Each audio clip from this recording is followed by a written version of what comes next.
السلام علیکم پیارے مسلمان بھائیوں، خوش آمدید کہتے ہیں آج کی ہماری اس ویڈیو میں۔ مزید اچھی ویڈیوز دیکھنے کے لیے ہمارے چینل دین تعلیم کو سبسکرائب کر لیں تاکہ آنے والی ویڈیوز کی اپڈیٹ آپ تک پہنچ سکے۔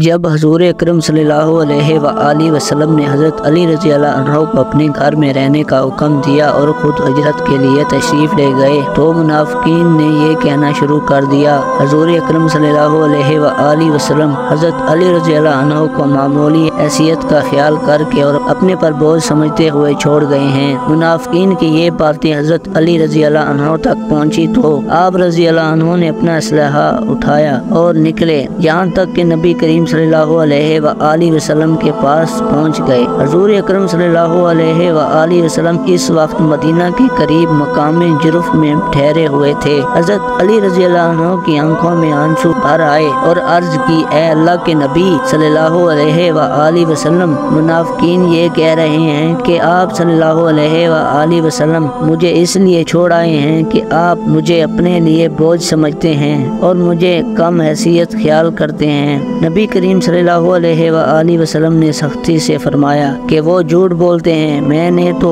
محض ان امانتوں کی وجہ سے تجھے پیچھے چھوڑا تھا، اب تم واپس جاؤ اور میرے اہل وطیات اور اپنے اہل وطیات کی خیر و کاری کرو۔ اس کے بعد حضرت محمد صلی اللہ علیہ وآلہ وسلم نے حضرت علی رضی اللہ عنہ سے فرمایا، کیا تم اس بات پر راضی نہیں ہے کہ تم میرے لیے ایسے بنو جیسے ہارون علیہ السلام موسیٰ علیہ السلام کے لیے تھے، مگر یہ میرے بعد کوئی نبی نہیں ہوگا۔ یہ سن کر حضرت علی رضی اللہ عنہ کا رنج و غم دور ہوا۔ سبحان اللہ، کیسے ہی پیارا واقعہ ہے۔ اگر آپ کو ہماری ویڈیو اچھی لگے تو ویڈیو کو لائک اور ہمارے چینل دین تعلیم کو سبسکرائب کریں تاکہ آنے والی ویڈیوز کی اپڈیٹ آپ تک بر وقت پہنچ سکے۔ تب تک کے لیے اللہ حافظ۔